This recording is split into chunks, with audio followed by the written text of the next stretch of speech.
Hi guys, my name is Alyssa and welcome back to my channel. Today we're going to talk about the 8th house. The 8th house is the scary house, like the scariest house. Now there's scary houses like the 12th house, and the 12th house and the 8th house have a really great rivalry. And I'm going to go right now and tell you that the 12th house is not as scary as the 8th house, because the 8th house represents death. And what is scarier than dying? Well, for most people. Some people are like, oh my god, death is like so not scary. You know what's scarier than death?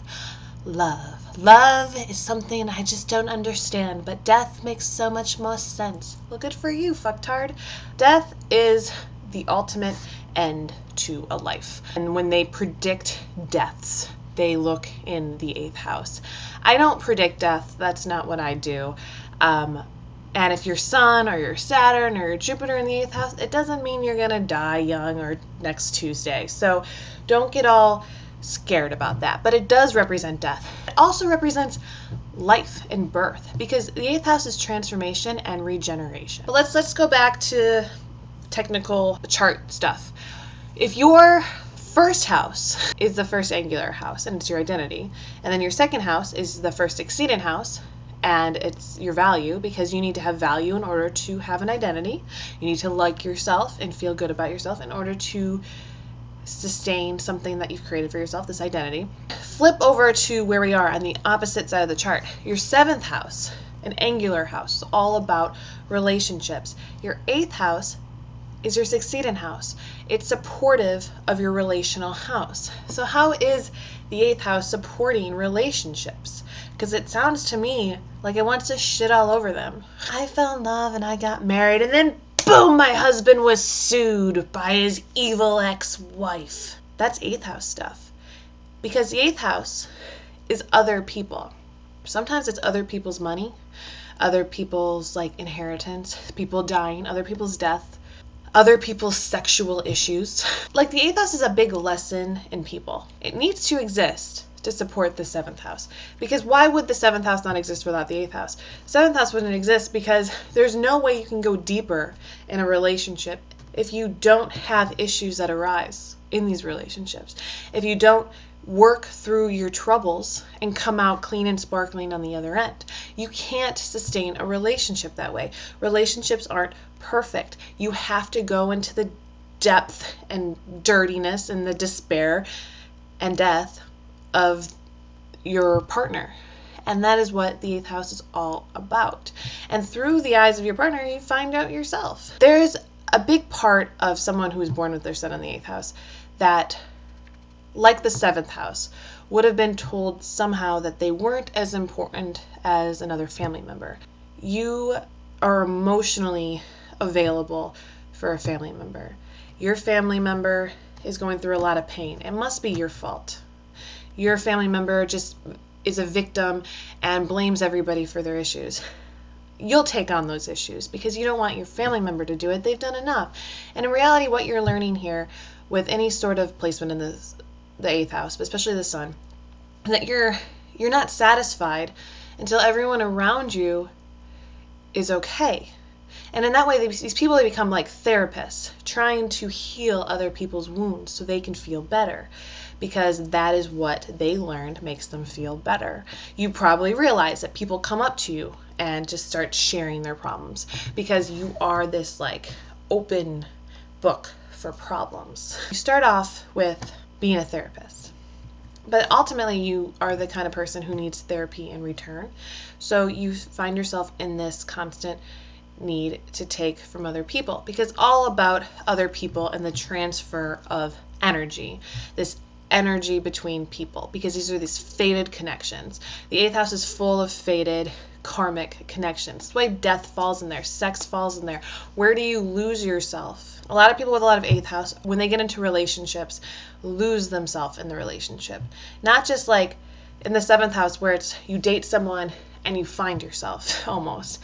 In the 8th house, it's like you date someone and you lose yourself because you're looking for something that may or may not exist, that you can't really put your finger on it, and you want to truly believe that it lies in a partner in some sort of way.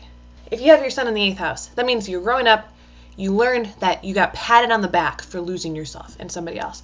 That meant that you had a mother who kind of was narcissistic and took a lot from you and was like, thank you so much for helping me.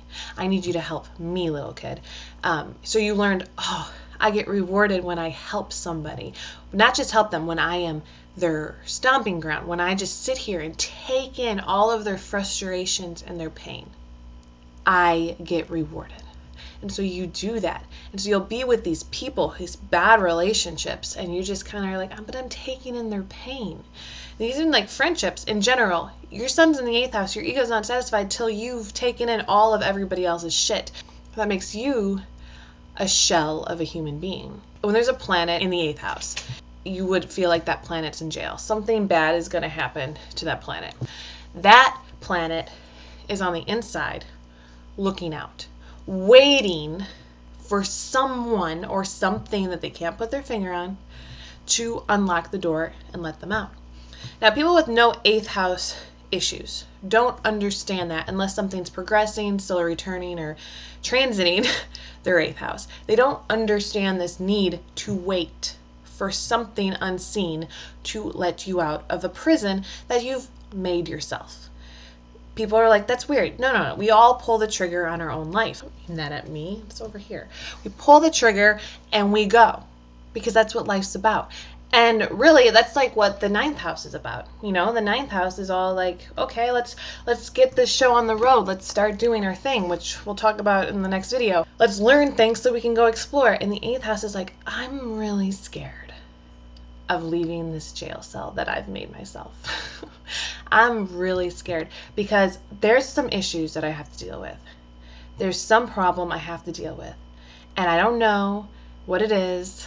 And I'm kind of afraid to deal with it because it looks really scary. And it's really scary in this jail cell. And it looks great on the outside. It looks great out my window. I can't wait to get out there. But I just need something to open the door for me. And I'm waiting for someone to open the door for me. But what happens is that no one opens the door for you because the door's going to open itself once you've dealt with the issue that lies in your 8th house. Because it is your karmic ancestry debt shit. It is the psychological inheritance from your past. From things that, yes, I guess they were put on you, but in a way they're things you have to deal with yourself. They are your fears you have to confront. And everything that happens in the 8th house makes you stronger. The sun is your ego. And for the sun to survive, for your ego to survive, you have to complete the 8th house issue first, right? So the 8th house issue here is confronting your fear, is doing those things that are scary, is waiting for the door of your jail cell to open. You see a lot of people with a lot of 8th house stuff just completely run away and avoid their fear. And you can't do that. Because once you face it, you realize that you are bigger than it. And the 8th house wants you to find how big you are compared to the rest of the world. If a transit hits your 8th house, it's forcing you to look inside of yourself, figure your shit out, and then be better than it. Because we don't really normally realize how amazing we are until something awful happens. We're driving our car, we're like, oh, I'm like a normal human. All of a sudden, something horrible runs into our car and we hit it. Like a horrible monstrous beast, and we just slam into it with our car. And all of a sudden we have all these bills to pay for. It wasn't our car. We didn't have insurance. What are we going to do? We're going to go to jail if we don't take care of everything here. And so what do? You get it done. You take care of it because your livelihood and your life is on the line. The problem is, if you don't take care of it, you go to jail. And where are you? You're in the 8th house until you fix it. And it doesn't matter if you want to get out. It doesn't matter if you have other planets elsewhere in your chart trying to tell you to get out. You are stuck in the 8th house until you clear up that debt. And now you're like, oh, if the monster didn't jump in front of my car, this would have all been fine. But yeah, if you had insurance, if you had money, if you had a job, if you had all this other shit, the monster jumping in front of your car would have been taken care of. It wouldn't have been a big deal. But the problem is you weren't prepared. And so the monster jumped in front of your car and you had to deal with your own avoidance. Everything you're avoiding, you had to deal with it right then. So it's rewarding too when you deal with your stuff, when you face your fears and your own mortality and the fact that you don't do everything right and that you're not perfect and that you are avoiding things. You can accomplish everything. And so in that way, if you're a sun in the 8th house, you're not going to feel great in relationships. You're not going to feel great in your career. You're not going to feel great, as a human, with your identity. You're not going to have value. You're not going to have all these things that you want until you face your biggest fear. And normally that biggest fear is looking in the mirror, because you spend so much of your time dealing with other people's issues. You don't have to deal with yours. Why? You're dealing with other people's stuff. Other people. But what about you? Why are you neglecting yourself? Why do you deal with yourself? Why is your room trashed? Or why do you neglect the things that you own? Why do you neglect yourself? Or it's like, why are you so focused on your looks and so focused on this, but your life is falling apart? You're neglecting something in your life, and the 8th house wants to show you what that is. And the way it does it is by bringing other forces in. And so that thing you're looking for to push you out of the 8th house, to push you out of jail, that thing is ultimately dealing with yourself, dealing with the things you've avoided. And sometimes that thing comes in as a scary monster. Somebody's suing you, or you run over somebody's dog. Shit happens. And that shit is what forces people out of jail, because they have to look at themselves. But if you don't deal with it, then you never, ever get out of there. Now, if you don't have a planet in the 8th house, you have a sign in the 8th house. Everybody has a sign in their 8th house. So, for you might have Aries in the 8th house. It's like danger, because it's your death and regeneration and bad sex and shit that happens. And Aries people just kind of head straight first into danger. So they're like the worst drivers ever. And they like to bring other people in with them in their dangerous quests. See, some people in their charts and signs create more issues for them to have to deal with, because they live in the chaos. Some people live for that crazy stuff that happens, because that is what keeps propelling them forward. And they feel like if they stop this chaos, then they can't go on anymore. Nothing's pushing them. And so they keep it going, because 8th house stuff usually means what is pushing you, except for monsters and scary things that you don't want to deal with. That's the thing that you're waiting for. That's what's pushing you. And sometimes you need to fix your shit so that when the monster comes, it's not just pushing you. It's just there, and you're like, oh, hey, thanks for the reminder. I'm going to pull the trigger, and I'm going to run my own race.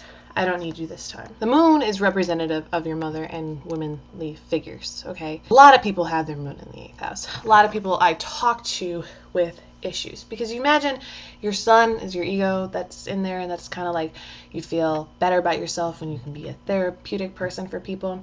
If your moon is there, it normally represents a mother who is so afraid of her own life. She threw that onto you. So much so she was avoidant of things, and in that way made you very aware of scary things early on in life. Things that you didn't need to be fearful of, but she might have just thrown them at you. You're constantly living with this idea that the world is really, really shitty and really chaotic. And it did all these mean things to the people that you love the most. It makes your emotions highly chaotic now. Your moon is chaotic. It's all over the place. Your moon in the 8th gets so swept up in the emotions of others, because the 8th house represents other people's stuff, that you don't ever focus on yours because you're afraid of your own shit. And I tell you, anyone with their moon there or anything there, deal with yourself. Deal with you. You're not connected to your mother anymore. You're not connected to your father anymore. Like, they're there, your blood, but you have to man up and deal. 8th house people don't act like victims, in my opinion, but they do act like avoiders. And I know this. I have my Saturn in the 8th house. I'm not allowed to avoid things because Saturn doesn't let me, but that's what I really, really want to do. So I can only imagine what it would be like for somebody, Venus, Mars, Mercury, Sun, all those kind of things to have in your 8th house, where you're just constantly not wanting to confront what's there, because really honestly when it comes down to it, did you put it there? No, somebody else did that to you. But now you're an adult and now you have to face it, and you're going to find that you probably screwed up your own life somewhere, and you're probably the only one that can fix it. And waiting for somebody else to push you is silly. But I understand now. There's this thing that you don't know what it is that's going to push you. You don't know, but you know you haven't felt it yet. And I just want you to know that ultimately what that thing is you. But it's the you that you're afraid to look at. So you're right. Nobody else knows what it is. You're the only one who knows what it is. And you'll see it and you'll know it when it comes. And that's your own personal power that comes with fixing your own personal issue. And that is your 8th house.